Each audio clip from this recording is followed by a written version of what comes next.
Bien, bonjour à tous. Je suis le professeur Thomas Rimley. Je suis anesthésiste réanimateur à l'hôpital Édouard Herriot à Lyon. Et pendant les 30 prochaines minutes, le comité infirmier de réa de l'ASFAR, que je remercie au passage, m'a demandé de faire une présentation sur les techniques d'épuration extra-rénale. Donc, voici le plan que je vais suivre. D'abord, on verra quelques mots sur les indications d'épuration extra-rénale. Ensuite, on verra les différentes modalités d'épuration extra-rénale. J'essaierai de bien vous montrer la différence entre hémodialyse et hémofiltration. Ensuite, je dirai un mot sur l'importance de la dose d'épuration, qu'on appelle aussi la dose de dialyse. Et puis, je terminerai par, si on a le temps, 3 petits messages qui me paraissent très importants pour les infirmiers de réanimation. Donc, bien connaître les indications d'épuration extra-rénale. Donc, les indications, les voici. Dans l'immense majorité des cas, on démarre une épuration extra-rénale pour suppléer la fonction rénale. Cette fonction rénale est défaillante, on remplace le rein par cette machine. Alors, dans quel cas il faut démarrer? Il y a les indications urgentes. L'hyperkaliémie sévère, l'hyperhydratation majeure, telle que lorsqu'on a un OAP, une hypertension artérielle maligne, une dysnatrémie sévère, il n'y a pas de discussion possible. Quand on a une acidose métabolique très sévère, hein, vous savez, dans un état de choc, souvent on a une acidose métabolique bien sévère. Dans ce cas, il faut aussi démarrer, lorsque notamment le pH est inférieur à 7,10, c'est bien de pouvoir démarrer une épuration extra-rénale.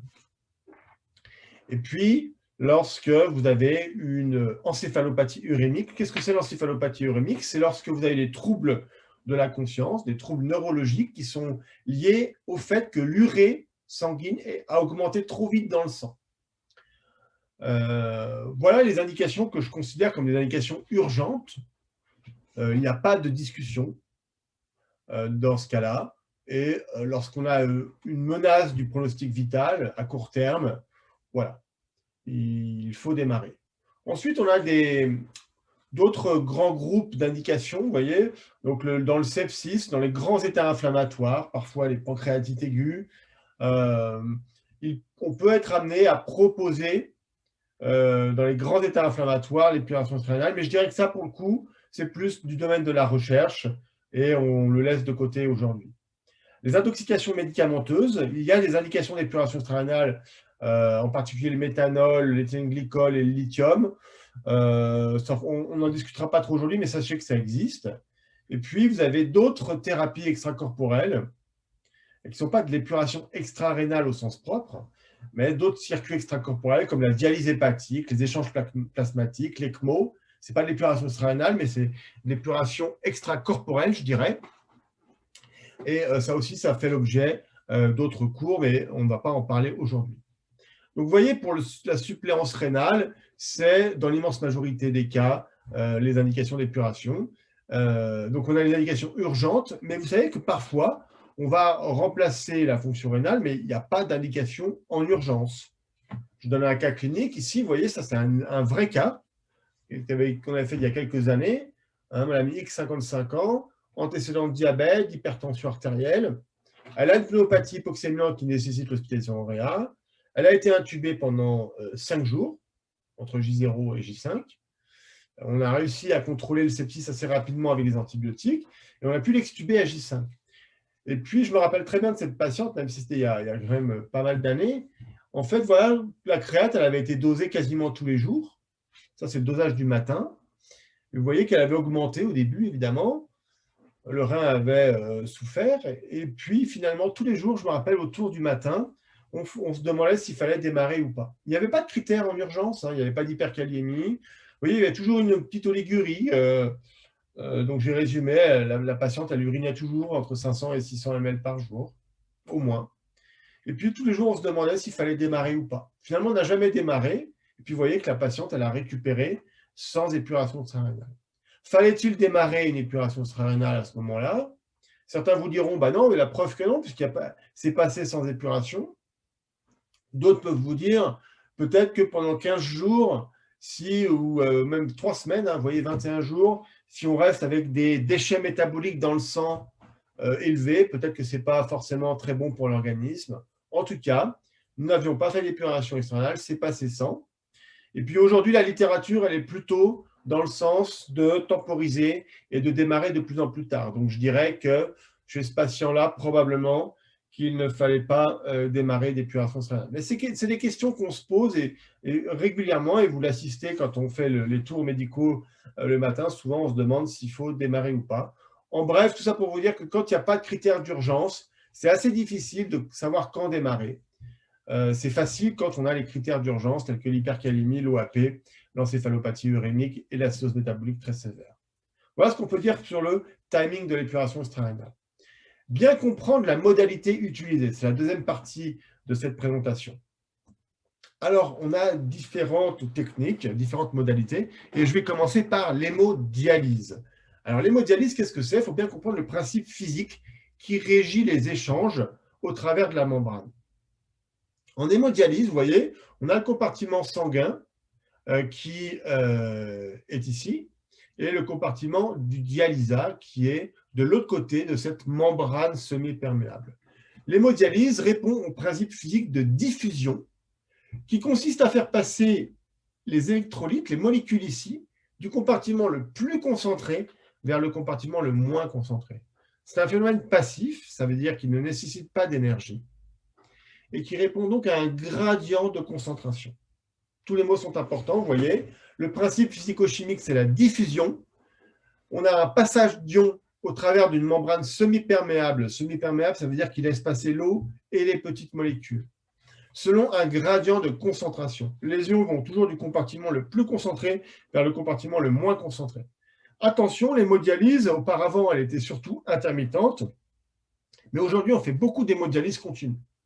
Donc en 2021, quand on parle d'hémodialyse, toujours bien distinguer l'hémodialyse intermittente de l'hémodialyse continue. N'employez jamais le mot hémodialyse sans rien derrière, utilisez derrière, précisez si c'est de l'hémodialyse intermittente ou de l'hémodialyse continue. Donc vous voyez, il y a deux techniques qui sont très utilisées aujourd'hui en réanimation. L'hémodialyse intermittente, donc vous pouvez faire perdre de poids, donc faire de l'épuration de liquide aussi, en plus des molécules. Vous retirez 2 à 3 litres par séance de 4 à 6 heures. Et puis l'hémodialyse continue, vous retirez ces 2 à 3 litres sur 24 heures. Donc, quelle est la principale différence entre les deux? Évidemment, c'est la tolérance hémodynamique. L'organisme va beaucoup mieux tolérer la perte de poids, va beaucoup mieux tolérer l'épuration liquidienne, la soustraction liquidienne, si on la fait sur 24 heures, plutôt que si on la fait sur 4 à 6 heures. Vous voyez, donc ici, on a un résumé des échanges. Alors, ici, on est en hémodialyse. Donc, le sang circule, vous voyez, de gauche à droite. Le dialysat circule de droite à gauche. Alors, vous avez ici les éléments figurés du sang, donc les cellules, les globules rouges, les globules blancs, les plaquettes. C'est trop gros, ça ne passe pas à la membrane, hein, d'accord? Donc, ça ne passe pas dans le dialysat. Et puis, dans le dialysat, vous avez, c'est un dialysat stérile. Normalement, vous n'avez pas de bactéries, mais si par hasard, il y en avait une, normalement, elle ne passe pas la membrane. Elle est aussi trop grosse pour pouvoir passer les pores de la membrane. Alors ici, vous avez sodium, potassium et chlore, ce sont les ions. Eux, ils sont tout petits. Ils ont un poids moléculaire très bas, une masse très basse. Et donc, ils diffusent sans problème au travers des pores de la membrane, jusqu'à ce qu'il y ait équilibre entre les deux côtés de la membrane. En général, lorsqu'on fait de l'hémodialyse, qu'elle soit intermittente ou continue, les patients sont plutôt acides, légèrement acides. Donc, on a des concentrations en bicarbonate dans le dialysat un petit peu élevées parce qu'on veut faire passer un petit peu de bicarbonate dans le compartiment sanguin. Ici, ça représente les déchets métaboliques, donc l'urée, créatinine, acide urique, vous voyez. Il n'y en a évidemment pas dans le dialysat, donc il y a un fort gradient de concentration ici. Donc, rapidement, on va pouvoir faire passer les déchets métaboliques, urée, créatinine, acide urique et tous les autres dans le compartiment du dialysat pour épuration. Et puis ici, on va passer, mais simplement pour vous dire qu'en général, la limite, hein, c'est le poids moléculaire supérieur à 5000, c'est-à-dire qu'au-delà de 5000 Dalton, ça ne passe plus. Donc voilà, toutes les petites molécules passent sans problème la membrane d'épuration extra-rénale. Donc là, c'est un schéma de circuit d'hémodialyse. Ici, vous avez le patient qui est ici, avec un accès veineux. Hein. une pompe à sang qui fait sortir le sang du patient et il le fait passer dans le circuit d'épuration extra-rénale. Ici, si c'est de l'héparine, vous avez la pompe à héparine entre la pompe à sang et la membrane.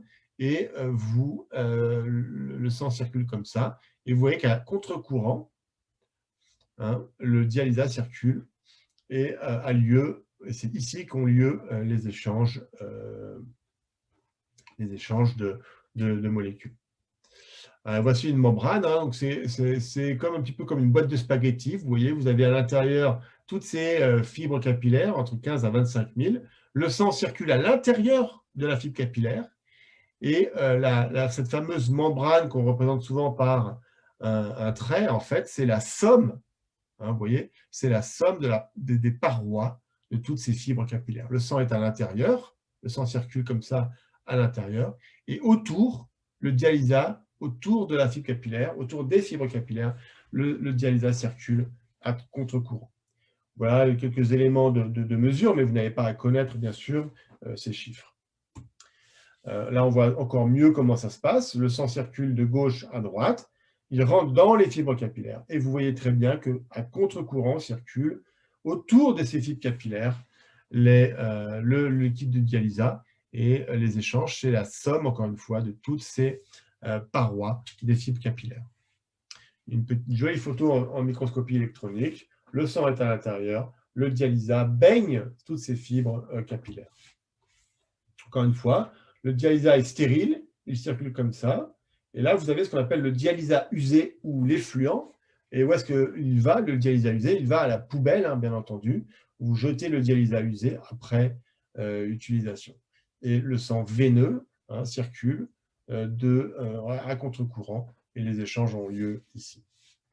Alors, si je vous dis prescrire une hémodialyse intermittente, qu'est-ce que vous êtes en droit d'attendre en tant qu'infirmier de réanimation? Des paramètres de prescription corrects. Qu'est-ce que vous attendez comme mesure? Je vous laisse quelques secondes pour réfléchir. Hein, le programme est enregistré, donc je le fais comme ça. J'attends que vous, dans votre tête, qu'est-ce que vous attendez comme paramètres de prescription que les médecins doivent faire? Voilà. Essayez de vous dire dans votre tête, vous mettez sur un papier, qu'est-ce que vous attendez comme paramètre de prescription? Voilà, je donne la réponse. On attend le débit sang, un débit de dialysat, la perte de poids, la durée de la séance. Hein, donc, c'est une dialyse intermittente, donc ça va être une durée de l'ordre de 4 à 6 heures, parfois 8 heures. Dans le bain de dialyse, vous voulez la concentration en bicarbonate, en potassium et en sodium. Et puis l'anticoagulation. On n'en parlera pas maintenant parce que vous avez eu un topo déjà sur le citrate, et je pense l'héparine aussi, un petit peu plus tôt dans la matinée. Après, si je vous dis, ben voilà, donc les ordres de grandeur, ce n'est pas vous qui prescrivez, donc, mais sachez que c'est les ordres de grandeur.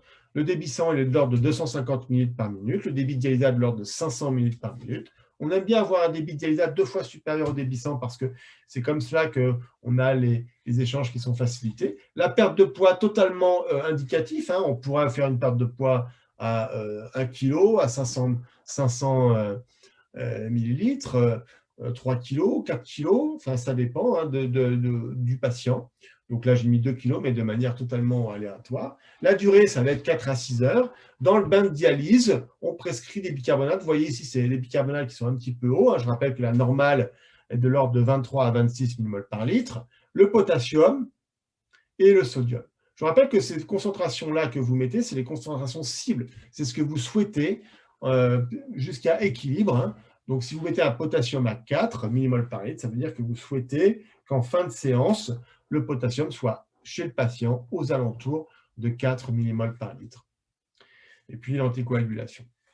Voilà pour l'hémodialyse, qu'elle soit intermittente ou continue. L'hémofiltration, comment ça marche? C'est un petit peu différent. L'hémofiltration, le principe physique, vous voyez ici, c'est on applique un delta de pression. On vient plaquer le sang contre la membrane et du coup, il est généré à partir de l'eau plasmatique ici, ce qu'on appelle l'ultrafiltrat. Donc l'ultrafiltrat, et tout ce que vous voyez ici, de ce côté le schéma n'est pas très bien fait en fait, parce que tout ce que vous voyez ici, de ce côté-là de la membrane, provient du sang. Donc c'est de l'eau plasmatique. Et c'est un gradient de pression hydrostatique qui fait passer l'eau plasmatique du compartiment sanguin vers le compartiment de l'ultrafiltrat. Donc, si je résume, le principe physique de l'hémofiltration, c'est ce qu'on appelle la convection.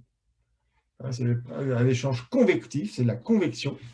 Et c'est l'épuration du sang en eau plasmatique et est entraînée avec cette eau plasmatique diverses molécules. Vous voyez ici très bien, hein, l'ultrafiltrat passe la membrane et entraîne avec l'ultrafiltrat des molécules.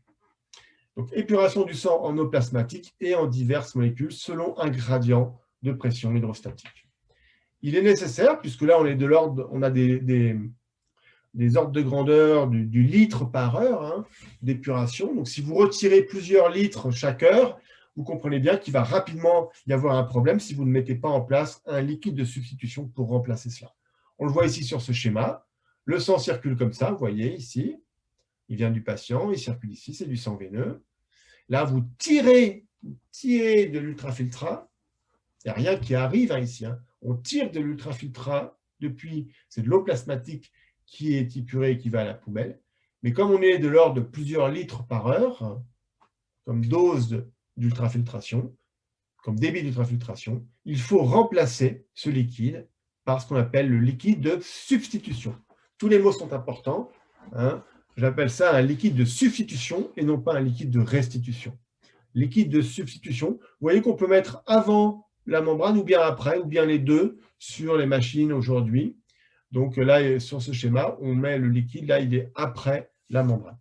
Vous voyez, donc à nouveau un schéma, le patient est ici, on tire le sang, enfin on tire le sang, vous voyez, grâce à cette pompe à sang, il y a l'anticoagulation, et puis il y a la membrane. L'ultrafiltrat est généré à partir de cette eau plasmatique. L'eau plasmatique sort ici, c'est l'ultrafiltrat. Et on remplace ce liquide, hein, encore une fois, plusieurs litres par heure, par un liquide de substitution qu'on peut mettre soit après, soit avant la membrane, soit les deux. Et quand on met sur les deux, en général, c'est de l'ordre de un tiers de liquide de substitution avant la membrane, deux tiers du liquide de substitution après la membrane. C'est quoi l'avantage de mettre le liquide de substitution avant ou après la membrane?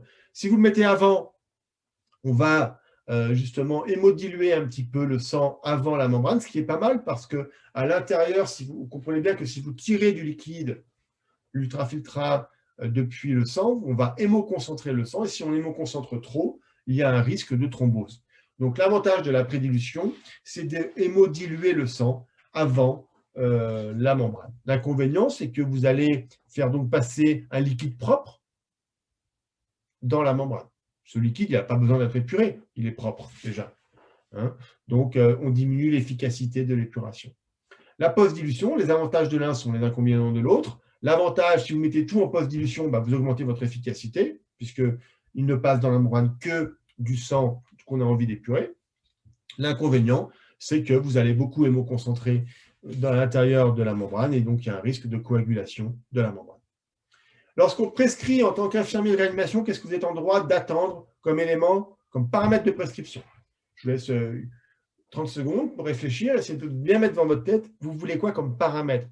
Vous êtes infirmier de réhab, vous voulez des paramètres clairs, vous attendez une prescription claire parce que vous savez qu'en épuration extra-rénale, il faut de la rigueur absolue puisqu'on peut facilement faire des bêtises et être très iatrogène si on ne fait pas les choses correctement. Donc, les paramètres de prescription que j'attends en tant qu'infirmier de réanimation, c'est ça. C'est un débit sang, c'est un débit d'ultrafiltration, c'est un débit de liquide de substitution, c'est le pourcentage de pré- et de post-dilution, justement. Dans mon liquide de substitution, quelle est ma concentration en potassium, ma perte de poids, combien je souhaite tirer de liquide à chaque heure, la durée, et puis l'anticoagulation. Alors la durée en hémofiltration, c'est toujours continu. Il n'y a pas d'hémofiltration intermittente comme en hémodialyse. En hémofiltration, c'est toujours continu. Donc il n'y a pas à se poser de questions. Durée, c'est 24 heures. Enfin, c'est 24 heures, ça veut dire c'est en continu, je veux dire. Hein, et puis les séances, elles peuvent durer plusieurs jours. Ça peut faire 24 heures, ça peut faire 36 heures, ça peut faire 48 heures. Ça peut aller jusqu'à 72 heures. Hein. Je vous rappelle qu'en France, On n'autorise pas d'aller au-delà de 72 heures sur une technique continue. Et puis l'anticoagulation. Voilà, je vous ai mis des ordres de grandeur. Hein, donc là, voilà, vous avez les débits. Attention, vous voyez, hein, là, on a un débit en millilitres par minute et un débit d'ultrafiltration en millilitres par heure. Hein, attention, quand on parle en épuration extra-rénale, on parle toujours avec les unités, encore une fois, pour éviter de faire des erreurs et que ce soit bien clair. Si je tire 2500 millilitres par heure et que je substitue par 2400 millilitres par heure, on comprend bien que là, ma perte de poids va être de 100 millilitres par heure. D'accord? C'est une prescription classique. Vous voyez, alors il y a cette formule qu'il faut bien connaître. La perte de poids, hein, c'est le débit du F. Tout le monde comprend bien le débit du F moins le débit du liquide de diffusion. Si je tire 2000 millilitres par heure et que je substitue par 1900, on comprend bien que ma perte de poids va être de 100 millilitres par heure. Ça veut dire que sur 24 heures, ça va faire 2,4 kg. Alors, attention, encore une fois, aux abréviations en épuration extra-rénale. Je l'ai dit, je le répète, il est important d'utiliser les bonnes abréviations. D'accord? Donc, CRT en anglais, ça veut dire épuration extra-rénale continue. Hémodialyse intermittente, c'est l'HDI. Et vous voyez qu'après, il y a 3 modalités, hein, en fonction des échanges, s'ils sont diffusifs ou convectifs. Vous l'avez vu. Donc là, CVVH, c'est pour Continuous Venovenous Hémofiltration, ça veut dire hémofiltration continue. CVVHD, c'est pour hémodialyse continue. Et CVHDF, c'est pour hémodiafiltration continue. Par pitié, utilisez les bonnes abréviations. Hein. J'entends encore trop souvent des gens dire CVVH, alors qu'en fait, ils font de l'hémodialyse continue, parce que c'est un peu historique. Avant, l'hémodialyse, c'était que intermittent. Maintenant, je vous dis, c'est beaucoup continu. Donc, vraiment, CVVH, ça ne veut pas dire épuration extra-rénale continue. CVVH, ça veut dire hémofiltration continue. Alors, qu'est-ce que nous disent les recommandations internationales? Qu'est-ce qu'il faut faire? Est-ce qu'il faut faire du continu ou de l'intermittent? En fait, il faut utiliser les deux techniques, c'est ça que ça veut dire. Hein.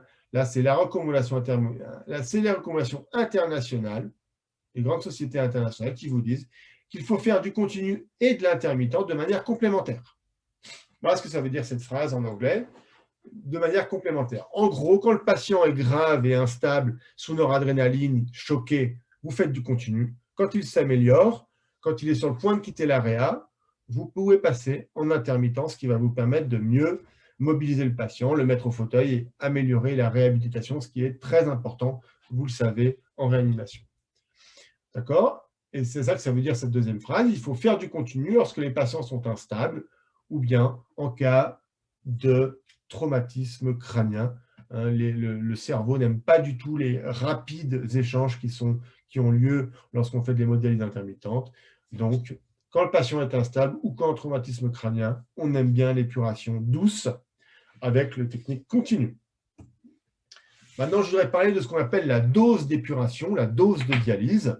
Pendant les quelques minutes qui restent, la dose d'épuration, qu'est-ce que c'est? En fait, il faut que vous compreniez, et ça, je pense que ce n'est pas forcément très clair dans la tête de tout le monde, c'est que l'épuration extra-rénale, vous la prescrivez avec une certaine dose. C'est comme un antibiotique. La tazocilline, on prescrit 16 grammes par jour, et vous administrez 16 grammes au pouce-seringue chez votre patient. Et bien, en épuration extra-rénale, c'est pareil. On prescrit une dose, vous voyez. Là, je prescris 35 ml par kilo et par heure de débit d'effluent, que ce soit de l'ultrafiltration ou du dialysa. Mais le problème ici, c'est que je sais que je ne vais pas avoir 35. Donc, je prescris toujours plus que ce que je veux. En fait, je veux 25. La dose de dialyse recommandée, la dose d'épuration recommandée, c'est 25 ml par kilo et par heure de liquide épuré, de liquide de défluent. Vous voyez? Mais pour avoir 25, il me faut plus. Pourquoi? Parce que vous faites vos soins 3 fois par jour, vous changez les sacs, vous faites des arrêts programmés quand les patients vont en chirurgie ou en scanner. Et parfois, pendant la journée, le circuit thrombose, il y a les problèmes de cathé. Donc, on perd du temps. Et si on perd du temps, on perd de la dose. Donc, si je veux 25, je veux 35. Si vous ne faites pas ça, si vous prescrivez 25 parce que vous pensez que vous allez avoir 25, vous aurez moins de 20. Et on sait que moins de 20 ml par kilo et par heure de dose d'épuration, ce n'est pas bon pour le patient. Donc, vous comprenez pourquoi les médecins prescrivent plus que 25 afin d'avoir 25 ml par kilo et par heure de dose d'épuration. Je vais finir par 3 petits messages bonus qui, à mon avis, sont très importants. Et si vous pouvez ramener ça dans vos unités, ce serait fantastique. La première, c'est que les problèmes de cathéter. Qu'est-ce que c'est que la recirculation au niveau du cathéter? Ça, c'est un cathéter qui est dans une veine, dans une grosse veine. Là, on est à l'entrée de l'oreillette droite. Hein. Vous avez bien mis votre cathéter dans la jugulaire interne droite. Hein. L'interne a bien mis le cathéter au bon endroit. Il y a un fort débit sanguin ici. Vous voyez, autour, c'est les flèches bleues ici. Ça circule bien. Le sang, il rentre par ici, par l'orifice proximal du cathéter, et il sort par là. La recirculation, c'est quand du sang propre rentre à nouveau dans le cathéter pour se faire épurer une deuxième fois. Est-ce qu'on a un intérêt à laver du sang 2 fois? Non. C'est un peu comme les vêtements. Vous ne lavez pas vos vêtements 2 fois, hein, vous ne les lavez qu'une fois. Et bien là, nous, on n'a pas envie de laver le sang 2 fois. Une fois, ça suffit. S'il y en a du sang qui repart ici, on perd en efficacité. D'accord? Il y a toujours un tout petit peu de recirculation, on n'y peut rien, mais elle est de l'ordre de 1, 2, 3, 4%. Tant qu'elle est inférieure à 5%, ce n'est pas très grave. Pour la limiter, comment faire? Mettre le cathéter dans une zone à fort débit sanguin. On comprend bien pourquoi. Quand le sang va sortir ici, il va être emmené par le torrent circulatoire et ça va limiter la recirculation. Si vous prenez un cathéter avec un espace, vous voyez, entre l'orifice proximal et l'orifice distal, de l'ordre de 2 à 3 cm, on limite encore la recirculation.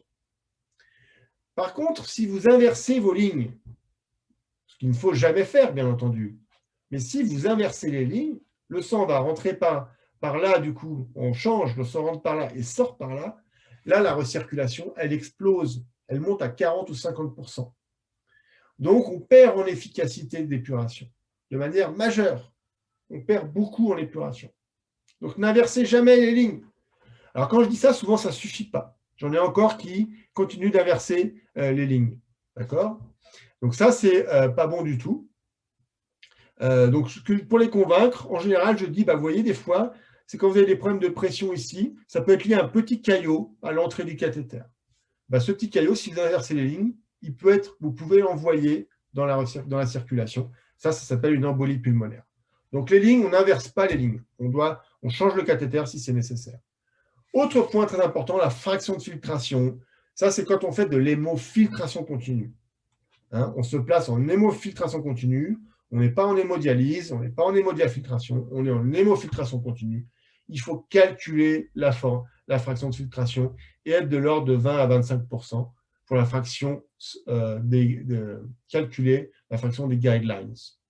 Ça vous donne une estimation du degré d'hémoconcentration dans la membrane en hémofiltration.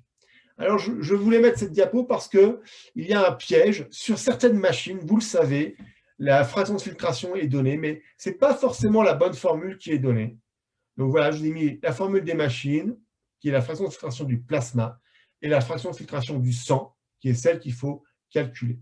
Optimale, il faut qu'elle soit à 20-25% au niveau sanguin et 30 à 35% sur la machine.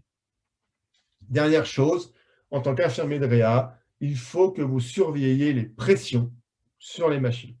Vous surveillez les courbes de pression et lorsque les pressions augmentent ou baissent, il faut alerter les médecins pour éventuellement faire quelque chose, changer la membrane, changer le circuit, modifier les débits. Voilà ce qu'il faut, bien monitorer les pressions. Je vous rappelle qu'il y a les pressions qui sont mesurées au niveau des capteurs de pression, la pression pré-filtre, la pression d'entrée, la pression de sortie, la pression de l'effluent.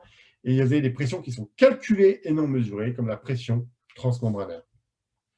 Donc, très important de bien surveiller les pressions de la machine.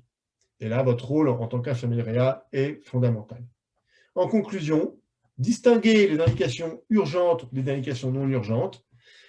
Les modalités, vous avez les techniques intermittentes et les techniques continues, avec la tolérance hémodynamique qui est meilleure pour la technique continue. Vous avez les modalités diffusives de convectives, l'hémodialyse continue ou l'hémofiltration continue, l'hémodialyse intermittente également. Il faut bien connaître les principales différences et je vous les ai données. Entre la dose prescrite et la dose réellement administrée, vous avez vu qu'il y a un gap, un petit différentiel qui est obligatoire. Et puis, les petites choses pour vous à ramener dans vos services, ne pas inverser les lignes. D'accord? On perd en efficacité, il y a un risque d'embolie pulmonaire si c'était un petit caillot. bien regarder les courbes de pression sur les moniteurs et calculer la fraction de filtration, enfin du moins vérifier si on est en hémofiltration continue, qu'elle n'est pas trop haute parce qu'on n'a pas trop envie d'hémo concentré dans la membrane. Il y a un risque de coagulation du filtre. Voilà, je vous remercie pour votre attention et puis on répondra aux questions juste après.